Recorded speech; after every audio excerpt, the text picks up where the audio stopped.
Did anything happen yesterday? Did we miss anything? The Chicago Bulls and Arturas Karnisovas, the person running the show over there with Chicago, made a series of moves that have left the team in a position to where we're still looking to see what's coming next. We've now gotten multiple guards back. Vucevic is gone. Ivey's in. Anfernee Simons is in as well. And I'm telling you guys right now, I don't believe that the Chicago Bulls are finished. And that's also what we're hearing around the NBA as well. Let's talk about what's really happening before this trade deadline hits and more right after this.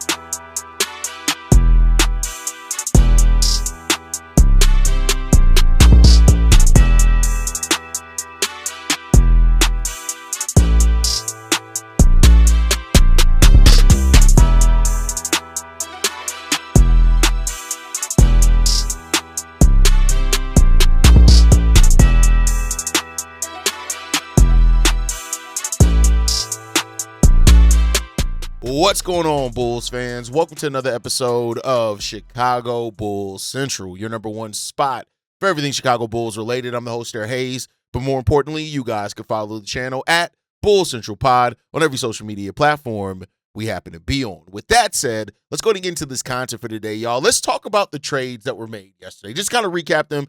For those that are listening on the podcast side, we had emergency episodes when this went down on the YouTube side of things. That's why, even if you're a podcast listener, go over and subscribe to the YouTube because we break everything down there. So let's talk about the first deal that happened yesterday, right?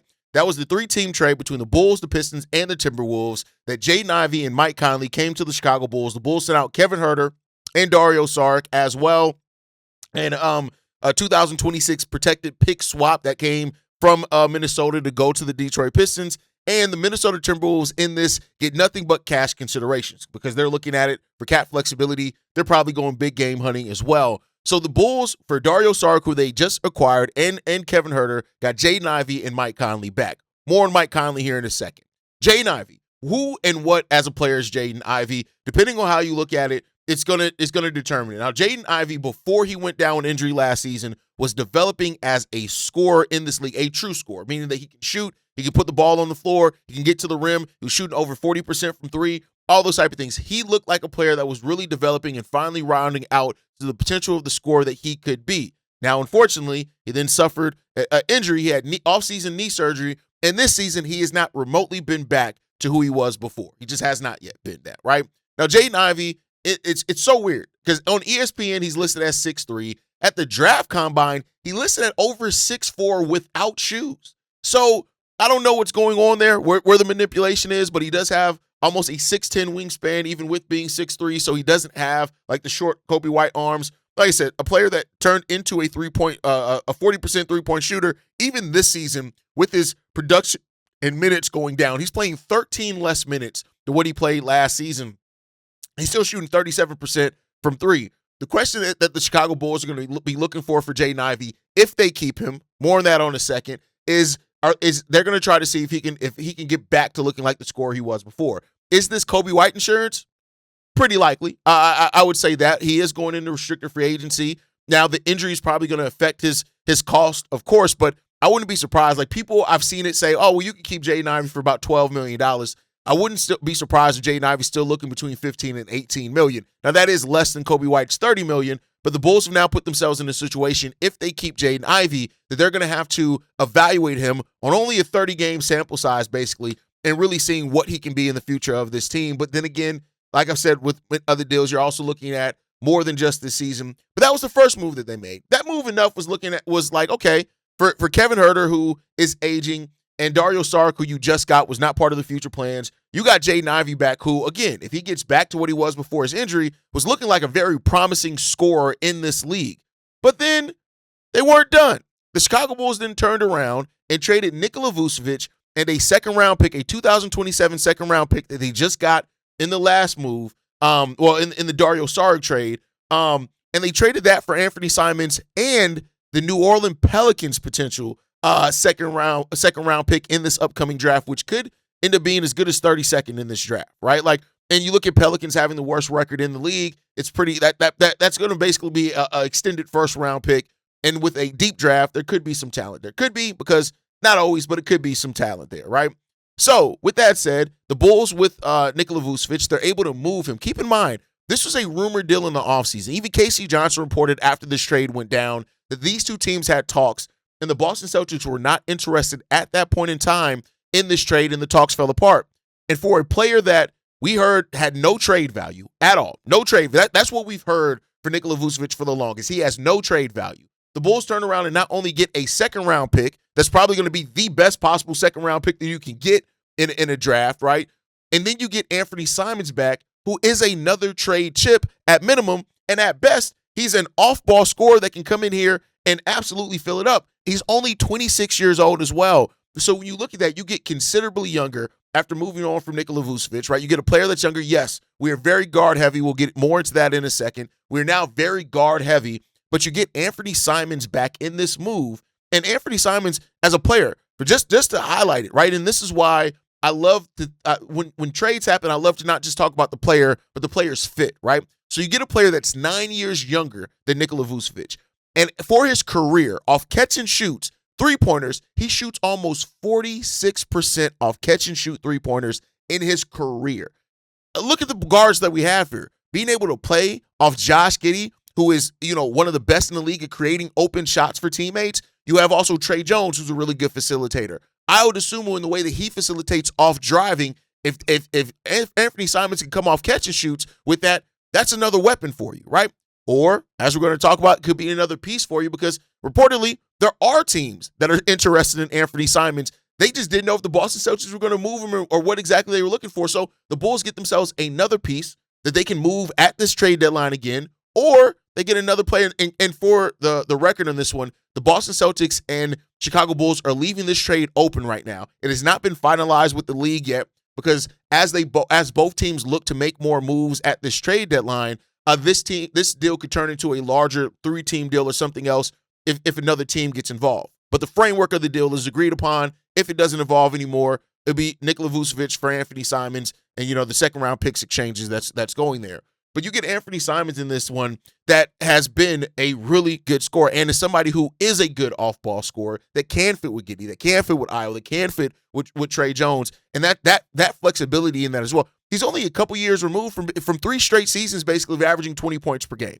Now, this Boston Celtics team, he's coming off the bench. He's not getting as many shots. He's getting 5 less shots than what he got last year, where he averaged 19.3. The prior 2 seasons, he averaged 22 points per game. So this is a guy that can absolutely fill it up as a scorer, but all these trades have left the Bulls roster very unbalanced, right? So while you've gotten, some solid talent back for, pieces that either weren't part of your long-term, like Kevin Huerter, or you got, a player like Anfernee Simons who either can help fill in if you do move. And I think that's what the Bulls have done here more than anything. They have set themselves up for complete, even more flexibility with what they can do with the trade deadline. And we'll get into that a little bit more in a second. But that's a really good place to be in. AK has been very smart. He created throughout these trades, I can't remember which one. I think it was the Anfernee Simons trade. No, I think it was the Jaden Ivey trade.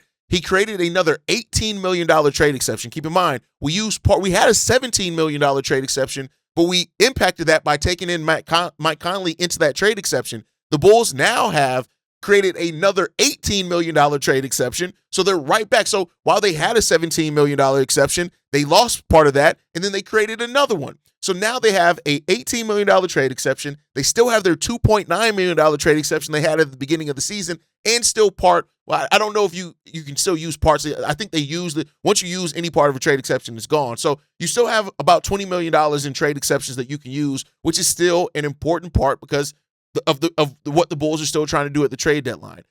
Financially, AK cooked. Talent-wise, it's left the roster imbalanced, and I understand people who are like, what are we doing with the center position? What are we doing with this team? There are some Bulls fans that are now convinced the Bulls are tanking because they have no center and things like that, and I can understand where they're coming from with that one because of the imbalance of the roster. But let's get into it, right? So with that now, with where the Bulls are left at with this, these are the assets that the Bulls still have at their disposal.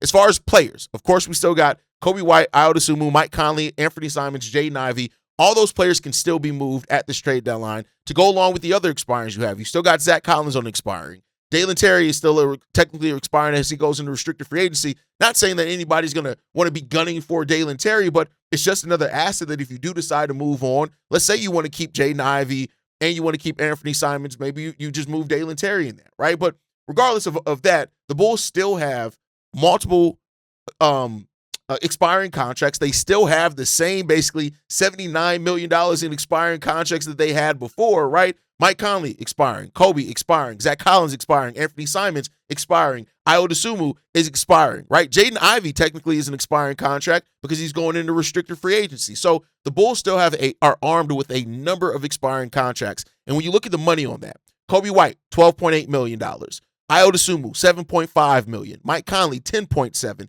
Anfernee Simons, $27.6. Jaden Ivey, $10.1 million contract. So the Bulls have still a bevy of expiring contracts that they can still look to use to move any deal. On top of that as well, they have now an $18 million trade exception. We've talked about that, right? It's $17.9 million exactly, but basically an $18 million trade exception. They have $4 million left of their mid-level exception that can be used to absorb players at this trade deadline, and we are still $10 million below the luxury tax, which means that the Bulls can still absorb more salary than they send out, even if they don't want to use their trade exception. On top of all of that, with what the moves are now, and if AK does not acquire any more salary that goes past this season, the Bulls are still set up to have $122 million in cap space this offseason. That's what they're set up to have right now. So the question now becomes about what are the Bulls' remaining goals at this trade deadline? And that gets into some of the things that we've heard. For one, we've heard that Mike Conley is not expected to stay with the Chicago Bulls. No shit there. Aging veteran that, I think people still kind of look at Mike Conley, who he's been over his career, not necessarily who he is right now. Mike Conley's washed, y'all. It is what it is. He's 38 years old. He's had a great career for what it's worth. Also, he's had multiple seasons where he's averaged 20 points per game, right? But at this point now, at this stage, Mike Conley is not the player that he used to be. Now, reportedly, and again, I'm just going off the reports here, that there are still teams that are interested in Mike Conley and potentially what he can bring as a veteran. So if the Bulls do find a trade, maybe they can add him in as another trade. So there you go there, right? But Mike Conley is not expected to stay. As far as the Bulls' other pieces, then Anfernee Simons and Jaden Ivey, we've heard that those guys could be included in other deals if the Bulls decide to do that. And then the Coby White and Ayo Dosunmu thing. Now, I want to be clear here, right? And I'm gonna go to a clip here from Chris B. Haynes that says that the Bulls are listening to offers, but they're not necessarily shopping Coby White. Let's go ahead and play that now. And this is not the first time that we've heard this. If you go back and look at it, at the actual reports, right? Not aggregating Bulls fan pages, not any of those other sites. If you go back to the people that Mark Stein, the Jake Fishers, like those guys, right? If you go back to those guys, everything that we've heard are that the Bulls are listening to offers for Coby White, not necessarily shopping him.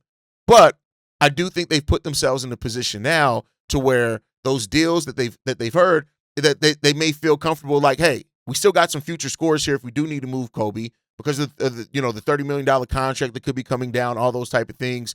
But the Bulls are now fully set up for full flexibility for the next day and a half of this trade deadline. The trade deadline, I think, ends tomorrow at 5 p.m. Eastern. So we got a little over 24 hours until that trade deadline comes through. Oh, I'm sorry. It's a 3 p.m. Eastern trade deadline. So the Bulls have a number of things that they can still do. So reportedly, the new pieces that we just got all could be flipped later on down the road. The Bulls aren't necessarily, as of right now, tied to any of these pieces. They have given themselves a runway of a bevy of assets that they can move. Now, I made the speculation on the breaking news video of, hey, Yves Missi and Ben Mathurin could still very well be in place here. Let's say that the Indiana Pacers, who, reportedly initially wanted to keep Ben Mathurin, but are now looking at his play and looking at their cap situation. They're also a team that doesn't pay the luxury tax. And now let's say that we can offer them Anfernee Simons as an expiring. They could re-sign Anfernee Simons on maybe a smaller deal. Let's say that we can offer them Jaden Ivey, who is about the same age as Ben Mathurin, and maybe they say, all right, bet we can go out and get our center elsewhere, but hey, we can negotiate with Jaden Ivey. Maybe we feel like we're not going to pay him as much because of the season that he's had. So those options are still on the table for the Bulls, right? For that part. And that's the special part about what AK has done. He's made now 3 trades within a trade period, and he's lost no flexibility at all in that timeline. We have not lost every bit of the flexibility that I've been talking about all season. The picks that we have, the number of expiring contracts that we have, the trade exceptions that we have, the cap space that we still have, all that is still there. And you don't typically see a team be able to make 3 trades and still keep that cap flexibility. my personal assessment is the Bulls need to find a center. To me, what the Bulls have set up here with all the guards that we have is that you have now depth. Go out there and get your center. We'll talk about some of the rumors that are still out there in regards to those players, but it's a crazy number of guards here. Look at the guards that we have. Coby White, Ayo Dosunmu, Tre Jones, Josh Giddey, Jaden Ivey, Mike Conley, Anfernee Simons. We got a ton, and depending on how you categorize Dalen Terry as well, that could be another guard for you also. We got tons of guards on this roster. I think that it would be malpractice if the Chicago Bulls come out of this and do not find a center with all of the, if we end the season with no true center on the roster, well, other than Zach Collins, but he's hurt more. And actually, we heard yesterday as well, Zach Collins could be shut down for the rest of the season. So we may not even get Zach Collins back here in a Bulls uniform. So with all that we've heard, I think that it like the Bulls clearly have to be targeting center. What center is it that they could be targeting? It depends on who they really want to move in this case. But the Bulls have set themselves up for full and utter flexibility. And this has been reverberated throughout the league. Shams Charania said this, that his phone was flooded with messages asking about the future of White and Dosunmu. Meanwhile, the Chicago Sun-Times' Joe Cowley said that Karnisovas is unfinished in his work as well. Joe Cowley is one of the ones that suggested that Anfernee Simons could still be on the move again because of his expiring contract and because of the $27.8 million salary that he does have to get another deal done. So, that's what it comes down to. Chris B. Haynes as well said on his show on Prime that that in regards to Mike Conley, that Mike Conley is going to be rerouted to another team as well for guard-hungry teams that need a veteran guard there, even though I don't understand why, because Mike Conley has just not been good, right? So as things stand right now, the Bulls have all the expiring contracts that we mentioned. They have every expiring contract. They can match any deal in the league. They can match a huge salary of like up to the $40 and $50 million. They can match any smaller salary. They can absorb salaries up until $17.9 million with that trade exception that they have, right? So they have set themselves up to do that. So the question now becomes, what are the Bulls' remaining goals at the deadline? I have a couple of questions here. A, are they going to be looking to be the third team in another trade? Meaning that, are they going to look to absorb more salary and probably stack more draft assets? That's a route that they can go. Will they look for their center of the future in this draft? Well, that means the Yves Missis, the Nic Claxtons, the Day'Ron Sharpes, which I don't know if Day'Ron Sharpe is the center of the future, more so that he's just a style of center that you can look now to evaluate while he's on the contract. And also one of the questions that I think many Bulls fans have asked that even though I don't think they're going to do, but I think it's a fair question to put on this list, are the Bulls going to prioritize draft position more so? Are the Bulls looking at this and saying, let's stack all the assets that we can? This is a deep draft. We've now seen what the roster is. We don't feel very confident in it. So, hey, if we finish the season with an imbalanced roster and we lose a lot of games here to end the season, so be it. We get better draft position and we got a ton of cap flexibility and we can really start continue to reset this roster. I think the thing that we see here is that this Bulls team is ready to rebuild this roster. And with Josh Giddey at the center as far as his skill set offensively, and, you still got Modest Buzelis. You still got Ayo Dosunmu. We'll see if he ends up staying here after the trade deadline. Noah Essengay is still very much a part of the Bulls' future plans, and they are factoring him into those as well.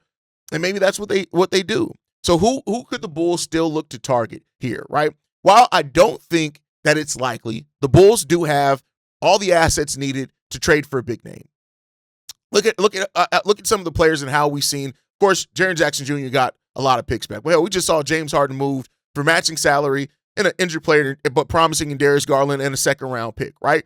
So the Bulls theoretically have all the ammunition that they need to go after a big name. They have the draft picks. They have the second-round picks now that they can throw in that, right? They have all their own first-round picks they can include. They have the cap space to where they can offer cap flexibility for a team that wants to move off. Like, I don't think it's going to happen, but let's say the Pelicans do decide at this trade deadline, all right, let's go ahead and just get the cap flexibility. We'll go ahead and trade Zion. Let's get a couple of let's get an unprotected first in there because technically we can opt out of the contract in the summer, but let's get an unprotected first instead of just doing that, and let's just keep pushing at that point in time. That's what the Bulls have at their disposal now, right? They can do and match that type of salary if they decide to do that. I don't think that's going to be the likely case here. I do look at this and say the Bulls are probably more likely to actually go after kind of smaller contracts on younger players that kind of fit their timeline and that maybe have a little bit of time left on their rookie scale deals, which means players like Yves Missi, right, who already has been reported as a target by the Chicago Bulls. We've talked about him ad nauseum. Day'Ron Sharpe, Nic Claxton. Those are the center options that the Chicago Bulls can really go after here. And that's not to say that Sabonis could still be somebody that the Bulls could go after. I don't like his fit here. I mean, we just got out of Vucevic. It's very, very similar players, but not the exact same, but very similar as far as their deficiencies are the same. So there you go there, right? You could go after a Sabonis. You know, you can go after, we've heard that the Bulls could potentially be the team that acts as the third team in the Raptors trade if they decide to move for Sabonis, that the Bulls can be the team that takes on Jakob Poeltl's contract. Now, Poeltl is a player that I have loved for a long time, but his back injuries have completely caught up with him. That contract now looks like a contract that is just going to be a bad deal. There's a lot of money left on that contract. And honestly, I know that Jakob Poeltl has been a player that over his NBA career has been much better than Nikola Vucevic as far as a two-way center. But Poeltl now is just a player that he's just not good, man. I mean, and it's because of injuries. And trading for a 30-year-old player that's now often injured would almost be malpractice unless you're getting a first-round pick back to take him. So, those are still options that have been reported for the team, right? So we'll see what happens with that one. But also the Bulls could be the team if the Clippers are truly looking to blow this up and go completely younger. Now that they've gotten Darius Garland, that revisits that Zubac trade that we talked about potentially for Coby White. Or are they willing to take a Jaden Ivey or a Anfernee Simons, who are all younger, that maybe can pair with Darius Garland there to add some shooting around? So those options are there. So we'll see what the Bulls can do. But the Bulls have done exactly what they need to do at this trade deadline, and that is they've maintained flexibility. They've made moves off of players and gotten some good value back for players that we heard didn't have value in Nikola Vucevic. The Kevin Huerter trade, like I said, if Jaden Ivey gets back to who he was last season, he absolutely is a better player than Kevin Huerter. No doubts about a better scorer than Kevin Huerter, a better shooter than Kevin Huerter has been, but that still remains a question. You traded for an injured player a player that's recovering from injury, and we just don't know if he's going to get back to what he looked like pre-injury. But if he does, that trade is absolutely going to be a steal for the Bulls. So we're just looking at all those things that have happened for the Bulls, and now we go forward with a day remaining in the trade deadline, a little over 24 hours remaining in the trade deadline, and now we get to figure out what this next step is for the Bulls. But I really think that this Bulls team has to make a trade for a big. I just don't understand. I will not understand how they can't make a trade for a big here. The question just becomes about who is that big? Who is that big that we're going after? Let's see. Let me know what you guys think on all of that down below, man. This has been a already wild trade deadline for the Chicago Bulls where most people were not expecting. This trade deadline is different. Whether you love it or whether you hate it, one thing that you can't say is that the Bulls are not active. And that's something that we have not been able to say for AK for a long time. So now I need to hear from you guys. Who stays? Who gets flipped? And what's the real goal here with the Chicago Bulls roster? Drop your thoughts down below. Make sure you guys, like the video, subscribe to the channel as well. Make sure you guys are following us at Bull Central Pod. You can send us any feedback, questions, comments, concerns, bullcentralpod@gmail.com. And lastly, if you want to leave a text message and our voicemail for the mailbag, the number to do so, 773-270-2799. We are the #1 spot for everything Chicago Bulls related, but that is thanks to you, lovely and beautiful people. And like I like to end every episode on, go Bulls. Love you guys. See you ready if you can, y'all. Peace. This has been a presentation of the Break Media.